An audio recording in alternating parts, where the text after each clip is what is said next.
Here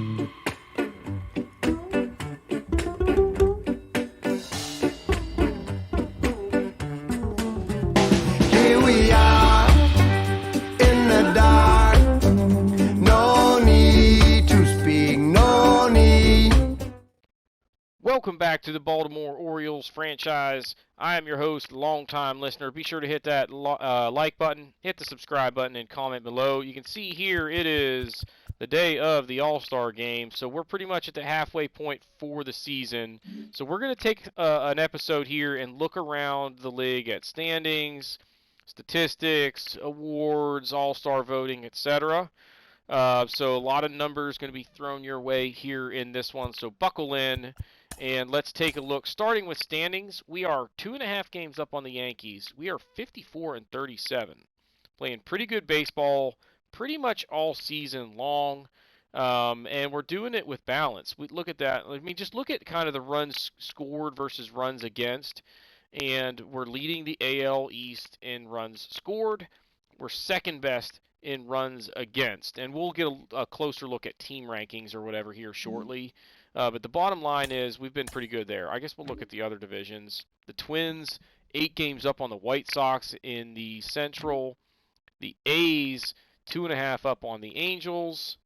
In the West, in the wild card, it's, Yankees and Angels, and then pretty decent gap down 3.5 games to the White Sox.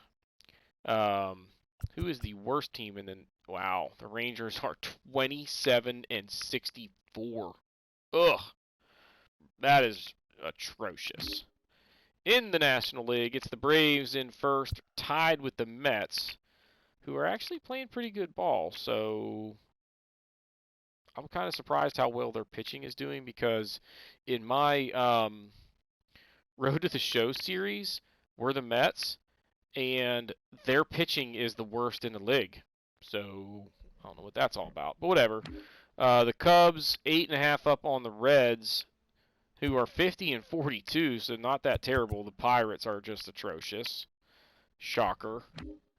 The Dodgers, first place. Shocker. The Padres right behind them. Actually, they're technically tied, but the Dodgers have played 4 more games than the Padres. Kind of interesting. D-backs 19.5 back. So the wild card is a mess. Look at that. Because you've got a 2-way tie there, and one of them would end up winning the division.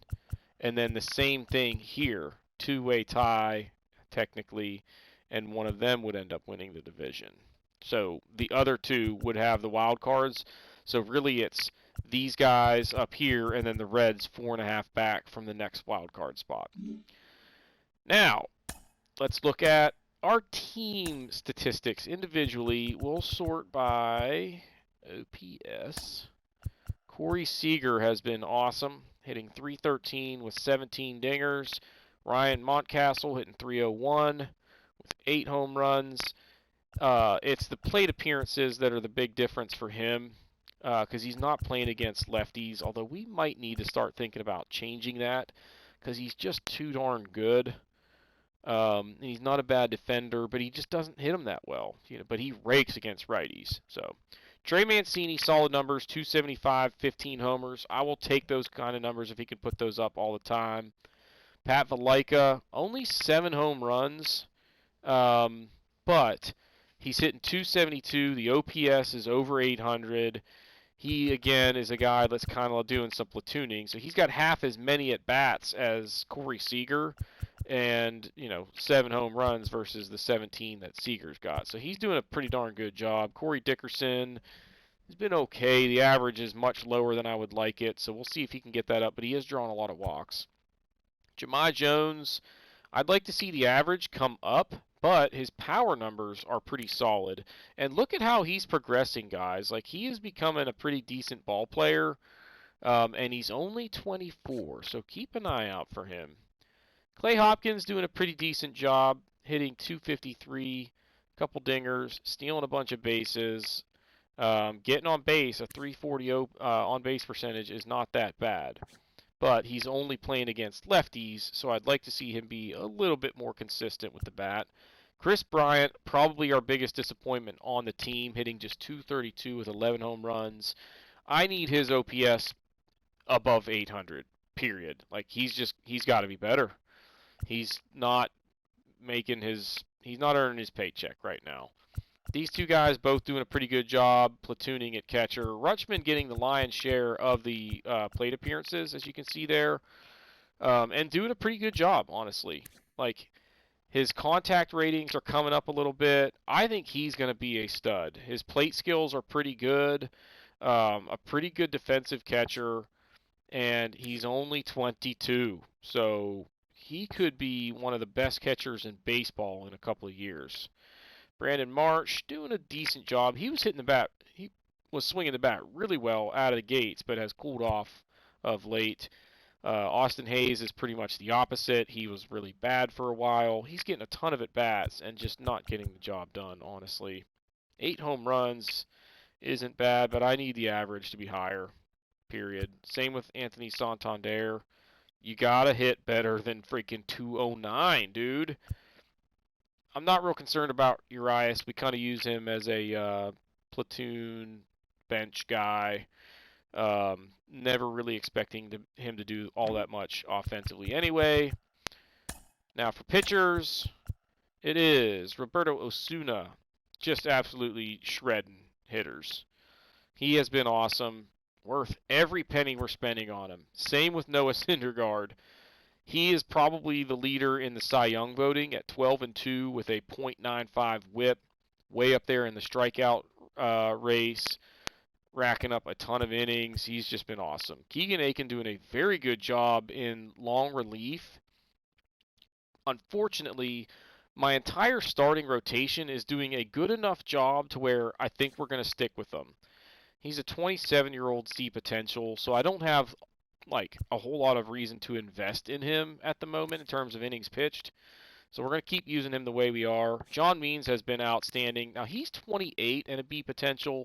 Not going to get a whole lot better, but he is really solid. Just all around, he does things well. Doesn't give up a lot of walks and doesn't give up a lot of hits when you look at his ratings. Now his stamina is not the greatest, but we'll have a spot for him in the rotation for years to come.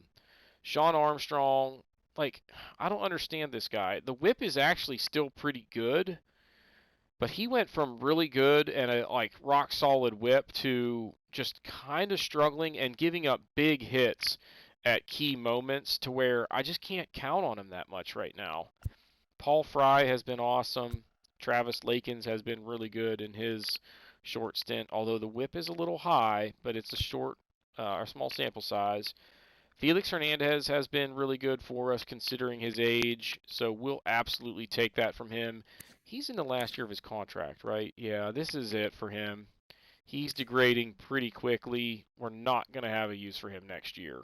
Maybe we give him a small contract, like $1 million, and make him a long reliever, but I don't even think we do that, honestly. I think he's hit the end of the road. Grayson Rodriguez doing a pretty decent job. The whip is up a little bit, the ERA is up a little bit, but he's 21 years old. He's a B potential, so he's got room to improve, and he hasn't really improved that much ratings-wise this season. Where he needs to get better is his command. The walks per 9 is an issue because he is never going to be consistent in this game with that kind of command, period. Like, the league, this game just isn't built that way. If I was to control him every game, he'd be fine because he's got nasty stuff. Now, Milton Burns, I'm disappointed. Like, look at his attributes. Some of them are going down. And he hasn't been that bad this year. Like, I don't get that. So, bottom line, he has been solid. A 4.2 ERA, a 1.5 whip is higher than I'd like it. But he's not given up a ton of home runs, and that is helping him stay, kind of competitive. So Dean Kremer, just who cares? He's a long relief guy that is really more of a mop-up role kind of guy. And then Tanner Scott, I've got to figure out what to do about this. Look at his walks per 9. 35. That's really bad, and what that means is you have no command. Like, you're just too darn inconsistent, and I can't count on him. But the problem is, I don't have any other lefties that are, like, remotely Major League ready. Like, we're into the 50s here, so we need to figure out where we can find a left-handed. Is he on the 40-man? No. But that's the answer next year, that guy. He's got much better walks per 9 ratings, throws absolute smoke. He is the man next year. He's going to be on the Major League roster as my left-handed either setup guy or middle relief. Like, his ERA is high, but why does he only have 5 2/3? Oh, it's because I just called him up to AAA. I was like, how the heck does he only have 5 2/3 worked? That dude's been solid, so he's getting some ratings boost. Hunter Harvey has been really good, but he's 27 already.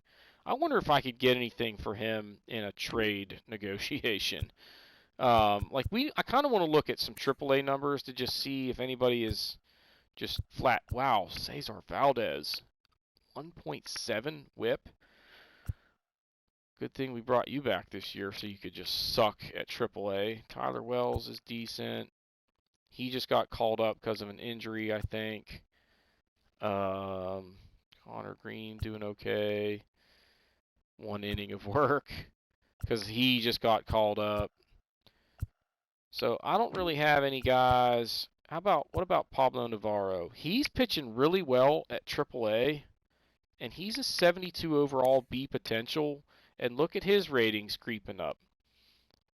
He's got really good walks per 9 and hits per 9. So he's like a right-handed John Means right now. Younger, but he could be a really good asset for us. He's got good stamina. I like what this guy brings to the table. If he can get the homers per 9 up, man, he could be fantastic. So keep an eye out for him. We'll probably find a spot for him. Wow, dude, DL Hall, you're supposed to be a stud. I think I need to send him down to AAA. What is his? Oh, walks per 9. That's what it is. That walks per 9 rating is so important. So, honest to God, I'm going to look for a trade opportunity for him. Somebody's going to want him because he's a 22-year-old with good stuff, blah, blah, blah. I don't care. If you can't throw strikes, I have no use for you. So, what about Ryan Weathers? 69 innings of work at AAA. The ERA is okay. The whip is okay. This is the guy that we traded for. Who did we give up for him? We gave up the first baseman dude and David Robertson, I think. But I think he could be pretty good. His walks per 9 has a little bit of room for improvement, but none of his ratings are really bad. And he's only 21. Keep an eye out for him. Let's see. Nobody there. I'm looking for guys that have high potential to see how they're developing, basically. Wow, Peter Welch. Dude, you got a hit, man. Come on. He's getting better. Like, his attributes offensively are pretty good. Like, we could find a spot for him on the Major League roster next year. He's got really good vision and discipline. Everything else is in the 50s and 60s there. His defense sucks, but he plays first base. So we can kind of look past that a little bit at that position. Wilbus Santiago, he's another kind of trade piece kind of guy. He's hitting the ball well. Honestly, like, what's up with that? He has no power. And he's 25. He's probably reaching max potential for me to trade him, so we might need to look at that at some point. Then the slew of shortstops that I have here. Holy crap. Now, Bobby Witt Jr., we just brought over and sent him to AAA, so he's got almost no reps. And look at all the... Oh, it's because we had guys that are hurt. Is he still hurt? Where's his... What's the deal here? I got to figure out what to do with all these guys. Do I not have... Ugh. Yeah, I got to make sure these guys are getting playing time. Both of them. Adam Hall is on fire. Only 70 at bats, but he's another guy that just has no power. I just don't know what to do with you when you have that little power. Like, Bobby Witt Jr. doesn't have a lot of power, but it's better than in the 20s. And honestly, Terrin Vavra is close to Major League ready. Within a couple of years, maybe, but I don't think he's quite there yet. Gunnar Henderson's been hurt. This dude is awful. Can I send him down to Double-A? Look at all the shortstops that I have. Holy crap. Jorge Colon, we got a lot of trade offers for this guy. Swinging the bat really well. He's pretty good against righties, but again, no power. You're talking like pitchers have more power than this guy, but he's a good defender, good speed. His arm isn't the greatest, but he's got potential. So he just can't hit lefties at all. So that's his problem. What about this? Remember, this was a guy that we drafted. He's got pop, but he's not swinging the bat well. No plate vision or discipline, and the contact ratings suck, so he's never going to be very good, unfortunately. See potential. Stowers, he's swinging the bat well. Look at that. Oh, contact ratings are coming along, and he's only 22. So, good defender, good speed, decent plate skills as far as at least his vision. So, he could be an asset within a couple of years. Keep an eye on him. Brandon Marsh is not really... I mean, he's still just 22, so he could be a stud. In a couple of years, let him keep developing. So, Clay Hopkins trying to figure it out at the major league level, and his ratings are coming along. Look at that, and he's only 21. Heck yeah, guys. We got some studs coming through the ranks. There's no question about that. All right, so we looked at our statistics. Let's look at league leaders. Cyrus Telshaw. I was looking at this dude. 21 years old. He's a C potential. How is this guy hitting 341 at this point in the season? Like, his ratings are average. He's got speed, but what the heck is going on here? So, that's ridiculous. There's Mike Trout in fourth. He's got 126 hits. Holy moly. Leading the league in doubles. Second in triples. Josh Donaldson, 27 dingers. How old is he? 36. Still swinging the bat. There's Trout fifth. There's Trout third. Trout first. I always look for him because I just find it ridiculous that he just does it every single year. D. Strange Gordon. There's Jones with 16, sitting in seventh. A lot of stolen bases up here. That's a crazy high pace for stolen bases.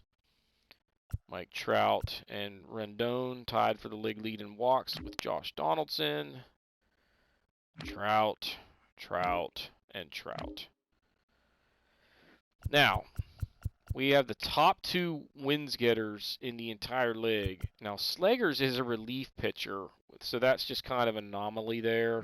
But got some studs going. 27 saves, tied for second best. There's Means and Syndergaard in the hunt for the best ERA. Shutouts, strikeouts. He's in second, one behind Chris Sale. Interesting.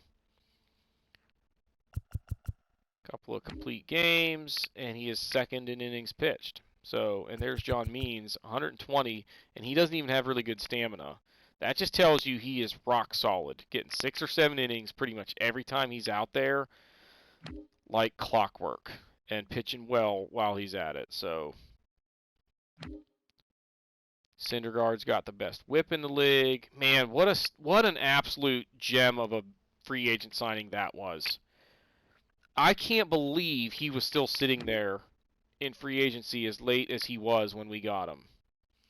And there were a lot of teams bidding on him, but nobody gave him the 4-year contract that he wanted. He didn't want the 5-year, and he's got the best pitching WAR in the American League. All right. Wait. So, Anthony Rizzo hitting 339. Acuna and Suarez with 26 dingers.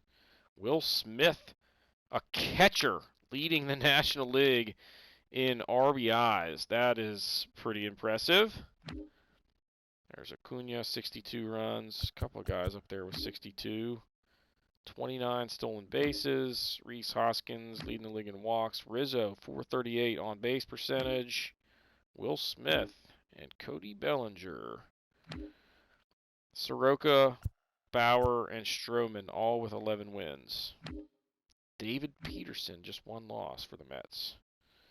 Kenley Jansen, 29 saves. Soroka. Jake DeGrom. 5 shutouts for Mike Soroka. That's ridiculous.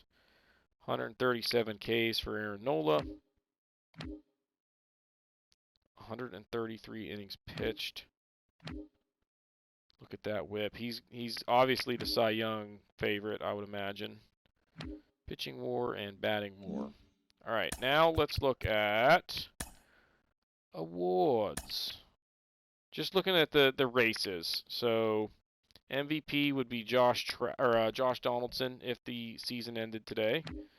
Syndergaard would get the Cy Young with John Means in third behind Garrett Cole. And you know it's just because of strikeouts, which is garbage, but whatever. Cyrus Telshaw, batting title. Osuna, Rookie of the Year. And this guy is a rookie, guys. Wowza. Some good rookie. Well, Gary Waters, pretty good numbers. Hank Aaron Award goes to Mike Trout. That's a shock. Gold Gloves. Too early to really care about Gold Glove voting. So, honestly, let's just look real quick at National League MVP would be Will Smith, followed by Cody Bellinger. Bauer would get the Cy Young. How is it not Soroka? Wasn't he just freaking tearing it up? Reliever of the Year, Gallegos. Rookie of the Year. Nothing super impressive there. All right, last thing that we are going to look at is team rankings. I want to see where we are in terms of, a few key categories. So we're kind of in the middle of the pack for batting average. Runs scored, we are 5th. That is really good. Homers, we're 12th. That's not too bad. Second most RBIs. Stolen bases, near the bottom. I mean, we pretty much have Jones and Hopkins stealing bases, and everyone else is just kind of like hitting runs that result in a stolen base kind of thing when we're simming. So, whatever. We're second best at times caught stealing, but stolen base percentage, actually we're 5th best. That's pretty good, so we'll take it. Walks, I don't really care about. We are not striking out. That is good. And some of that is like my approach is I don't like to strike out. So I'm trying a lot of times to focus on just not striking out. So, all right. Let's look at defensive fielding percentage here. Oh boy, where are we? Did I miss us? Or are we just that bad? We're 26th in fielding percentage. Yuck. Second best ERA in all of baseball. That is impressive. So second best ERA, and we've scored the 5th most runs. So that's a pretty good recipe for success. So let's see. And blown saves, that is another key statistic. When we get the lead, we are rarely giving it up. So that's huge. Home runs allowed, I bet, is where we thrive. Yep, we're 4th best. That's pretty solid. Look at the Dodgers, though. 76. That's ridiculous. All right, that's it. Is there anything else we want to look at, or is that pretty much it? We looked at our stats. We looked at rankings. We looked at awards. We even looked through our roster, looked at the standings. I think that's it, guys. I guess one more thing maybe that we will look at real quick is let's just look at the trade block and see what's out there. Joey Gallo, I guess, are these rated by, yeah, overall. So Joey Gallo is on the block. Now, I don't really have any interest in him. He's a, Adam Dunn type hitter. It's a home run or it's a strikeout, and there's not a whole lot in between, which I just don't have a ton of interest in. He's not going to be consistent enough for me to where I can tolerate it. Clint Frazier, not hitting the ball very well. He's on the block. Pablo Lopez, not real interesting. Paul DeYoung. Wow, 216 batting average, Paul DeYoung. Can't hit lefties. Thought he was better than that. Whatever. Not a lot of like big names out here. Stroman has 11 wins, and they've got him on the trade block. And they're in a playoff race. What is that about? Actually, let's look for... What I want to look for is relief pitchers, and I want a lefty. 72 overall. Ooh, maybe. You know what? I'll do this in between episodes. We got to try and look and see if we can find a left-handed reliever, just in case I need an emergency option because Tanner Scott is that bad. Right now, we're still doing fine with what we've got. But I need him to get it going because he's just so bad that I don't ever really want to bring him into ball games. So what I might honestly do is just use Keegan Aiken a lot more. Just use him like a middle relief guy. And then Dean Kramer is always my long reliever, but that's not a perfect scenario. But anyway, guys, that is going to do it for this episode. If you haven't done so already, please be sure to hit the like button, hit the subscribe button, comment below, and we'll see y'all next time.